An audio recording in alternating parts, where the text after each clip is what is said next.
오늘 분주하고 고단한 삶 속에서 잠시 멈추어 우리 영혼의 가장 깊은 곳을 어루만지는 존재에 대해 이야기 나누고자 합니다. 많은 이들이 삶의 공허함과 무게 속에서 진정한 위로와 힘을 갈망합니다. 오늘 우리의 이야기는 바로 그 위로의 근원이자 우리 곁에서 늘 함께 하시는 분, 성령님에 관한 것입니다. 이 이야기가 여러분의 마음에 깊은 울림을 준다면 구독과 좋아요를 통해 더 많은 분들이 이 은혜의 여정에 함께할 수 있도록 도와주시길 바랍니다. 여러분의 작은 행동이 누군가에게는 큰 위로와 희망의 빛이 될 수 있습니다. 이 말씀을 듣는 모든 분들 위해 하나님의 크신 평강이 함께하기를 기도합니다. 이야기는 약 2000년 전 예수 그리스도께서 십자가를 지시기 직전 사랑하는 제자들에게 남기신 약속에서 시작됩니다. 제자들은 곧 닥쳐올 스승의 부재에 대한 슬픔과 두려움에 잠겨 있었습니다. 바로 그때 예수님께서는 그들을 결코 홀로 두지 않으실 것이라며 또 다른 보혜사를 보내주시겠다고 약속하셨습니다. 보혜사라는 단어는 원래 헬라어 파라클레토스에서 유래했습니다. 이 단어의 깊은 뜻은 곁으로 부름받은 자, 즉 우리 곁에 바짝 다가와서 돕고 변호하며 위로하는 분이라는 의미를 담고 있습니다.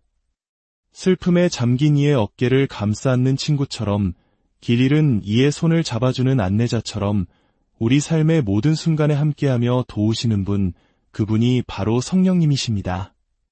최근 몇 년간 우리는 성령운동 혹은 은사운동이라는 말을 여러 교파와 교회를 통해 들어왔습니다.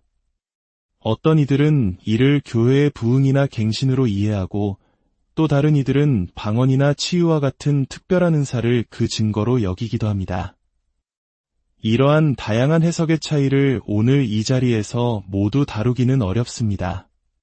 하지만 한 가지 분명한 사실은 성령님에 대한 올바른 이해 없이는 성경 전체를 꿰뚫는 메시지나 그리스도인의 삶, 그리고 교회의 본질을 결코 이해할 수 없다는 것입니다. 어떤 이들은 마약이나 명상, 혹은 최면과 같은 인위적인 방법을 통해 신비로운 영적 체험에 도달할 수 있다고 주장합니다. 그러나 성경이 가르치는 진정한 하나님과의 연결 통로는 오직 성령님 한 분뿐입니다. 약물이나 인간의 기법이 아닌 살아계신 하나님의 영을 통해서만 우리는 참된 영적 만족과 평안을 누릴 수 있습니다. 그렇다면 성령님은 어떤 분이실까요? 성경은 성령님을 어떤 막연한 기운이나 영향력이 아니라 명확한 인격체라고 증언합니다. 성령님은 그것이 아니라 그분이십니다.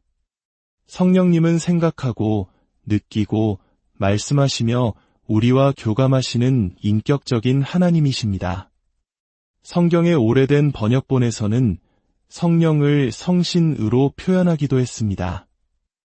오늘날 유령을 뜻하는 고스트라는 단어가 주는 어감과는 전혀 다릅니다. 당시 고스트는 영을 의미하는 보편적인 단어였을 뿐입니다. 성령님은 육신이나 물질과 대조되는 거룩한 영적 존재이십니다. 가장 중요한 것은 성령님께서 성부 하나님, 그리고 성자 예수님과 동등한 권능과 신성을 지니신 삼위일체 하나님의 한 분이라는 사실입니다. 아버지와 아들과 성령, 세 분이시지만 본질적으로는 한 분이신 하나님. 이 삼위일체의 신비는 인간의 이성으로 완벽히 설명할 수 없습니다. 마치 한 어린 소녀가 교실에서 전기가 무엇인지 설명해보라는 선생님의 말에 손을 들었다가 막상 발표하려니 잊어버렸어요 라고 말했던 이야기와 같습니다. 선생님은 웃으며 안타깝구나, 세상에서 전기를 아는 유일한 사람이었는데 말이야 라고 하셨죠. 이처럼 하나님의 신비는 우리의 지식을 초월하지만 우리는 그분의 존재와 역사를 삶으로 분명히 경험할 수 있습니다. 성경은 성령님께서 전능하시다고, 즉 모든 능력을 가지셨다고 말씀합니다.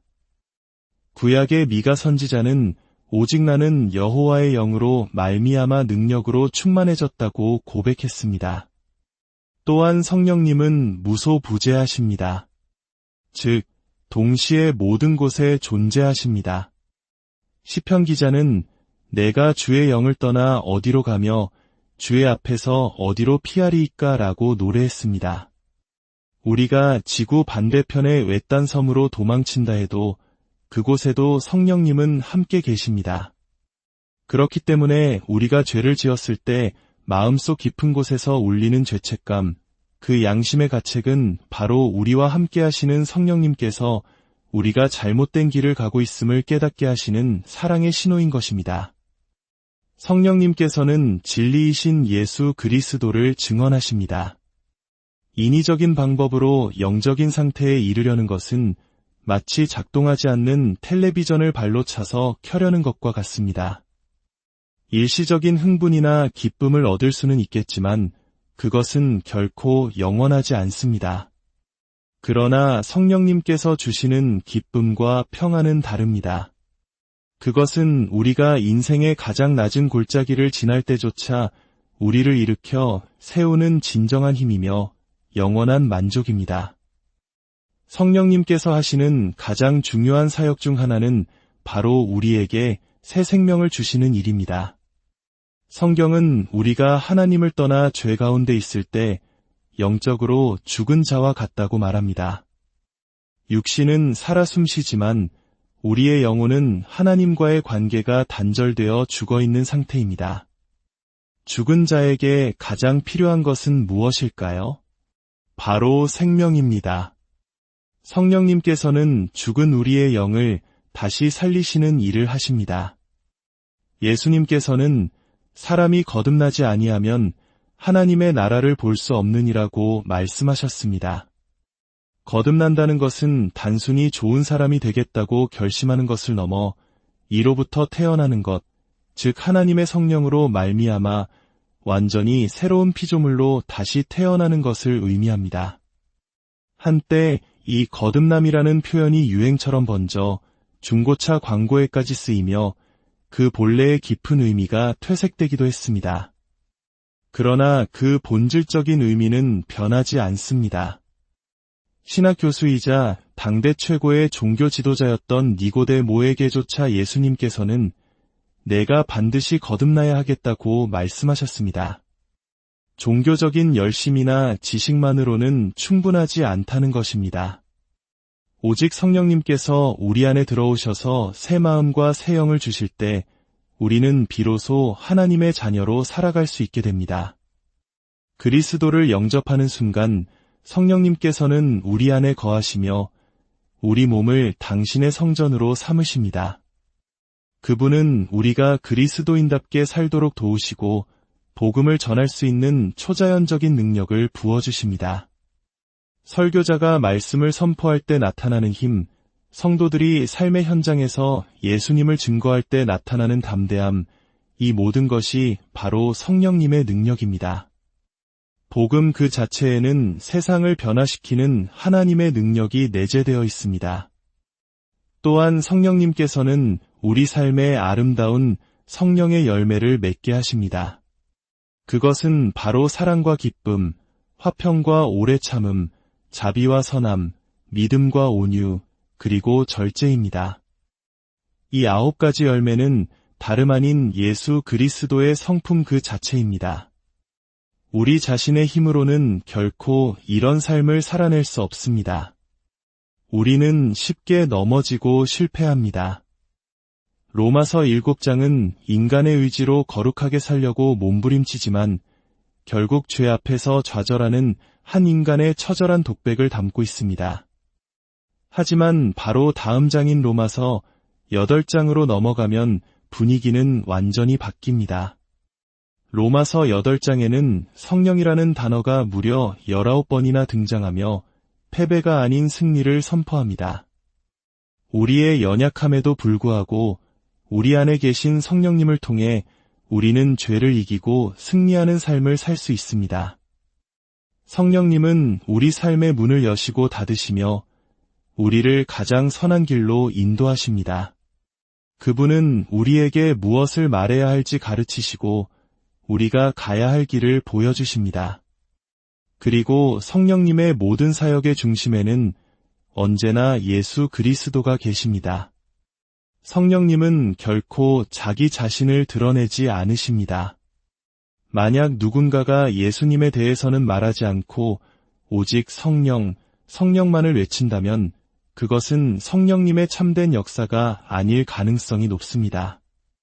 성령님은 언제나 예수 그리스도를 높이시고 그분의 십자가를 가리키며 우리를 그분께로 인도하십니다. 성경은 우리에게 술 취하지 말라이는 방탕한 것이니 오직 성령으로 충만함을 받으라고 명령합니다. 성령 충만은 일회적인 사건이 아니라 매일 지속적으로 구해야 하는 상태입니다. 내 안에 이기심과 욕망, 교만을 비워낼 때 그 빈자리를 성령님께서 가득 채워주십니다. 여러분은 지금 성령님으로 충만하십니까? 모든 죄를 하나님 앞에 고백하고 믿음으로 성령님의 충만하심을 간구하십시오. 하지만 우리는 성령님을 거슬러 죄를 지을 수도 있다는 사실을 기억해야 합니다. 성령님을 거스르는 죄는 모든 죄 중에 가장 무서운 죄입니다. 성령님을 근심하게 하고 분노하게 만들 수 있습니다.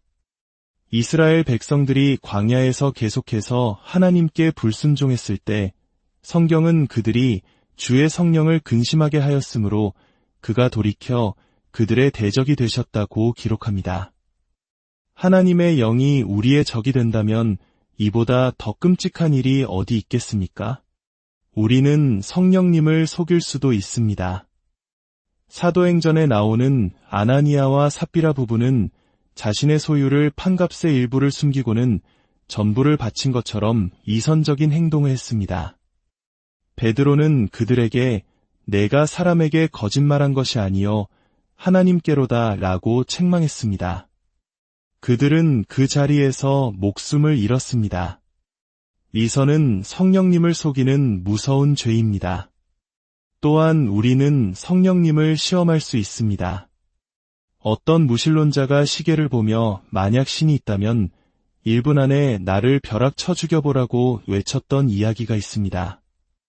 1분이 지나도 아무 일도 일어나지 않자 그가 의기양양해 있을 때 한 노인이 조용히 말했습니다. 하나님의 인내를 단 1분 만에 다 소진시킬 수는 없다네. 그렇습니다. 하나님의 오래 참으심은 무한한 듯 보이지만 영원하지는 않습니다. 나이아가라 폭포 얼음 조각 위에서 죽은 양의 사체를 뜯어 먹던 독수리 이야기를 아십니까? 독수리는 폭포에 점점 가까워졌지만 내 강력한 날개가 있으니 언제든 날아오를 수 있다고 자만했습니다. 마침내 폭포 바로 앞에서 날개를 펴는 순간 독수리는 자신의 발이 얼음에 꽁꽁 얼어붙어 버린 것을 깨달았습니다. 결국 독수리는 비명을 지르며 폭포 아래로 떨어지고 말았습니다. 죄의 달콤함에 취해 나중에라고 미루다 보면 어느새 우리의 마음은 굳어버려 성령님의 부르심에 응답할 수 없는 순간이 올 수 있습니다. 지금 이 순간 성령님께서 여러분의 마음을 두드리고 계실지 모릅니다. 이제는 하나님께로 돌아가야 해라는 부드러운 음성을 듣고 있을지 모릅니다. 그 음성을 거역하지 마십시오. 마음이 완고해져서 더 이상 들을 수 없게 되기 전에 마음이 부드러울 때 주님께 나아오십시오. 내일은 우리의 날이 아닙니다. 오늘, 지금이 바로 구원의 날이요 은혜 받을 만한 때입니다. 그렇다면 우리는 어떻게 해야 할까요? 첫째, 죄를 회개해야 합니다. 나의 삶이 내 것이 아니라 하나님의 것이었음을 인정하고 잘못된 길에서 돌이키는 것입니다. 둘째, 믿음으로 예수 그리스도를 나의 구원자이자 삶의 주인으로 영접해야 합니다. 그분께서 나의 모든 죄를 위해 십자가에서 죽으시고 부활하셨음을 믿는 것입니다. 셋째, 이제부터 그분의 말씀에 순종하며 살겠다고 결단하는 것입니다. 여러분의 인생이라는 비행기를 여러분이 직접 조종하고 있습니까? 이제 조종관을 예수님께 넘겨드리십시오. 그분은 모든 항로를 아시고 모든 위험을 피할 길을 아시는 가장 유능한 조종사이십니다. 여러분의 삶을 그분께 온전히 맡길 때 여러분의 가정과 직장, 그리고 관계 속에서 놀라운 변화가 시작될 것입니다. 오늘 바로 이 자리에서 당신의 마음으로 결단하십시오. 주님, 저는 죄인입니다. 이제 제 마음의 문을 열고 예수님을 제 삶의 주인으로 모십니다. 성령님, 제 안에 오셔서 저를 다스려 주시고 새로운 삶을 살게 하옵소서. 이 기도가 여러분의 진실한 고백이 되기를 바랍니다. 오늘 이 말씀을 통해 당신의 삶을 주님께 드리기로 결단한 모든 분들 위해 성부 하나님의 무한하신 사랑과 성자 예수 그리스도의 십자가 은혜, 그리고 성령님의 교통하심이 영원토록 함께하시옵소서.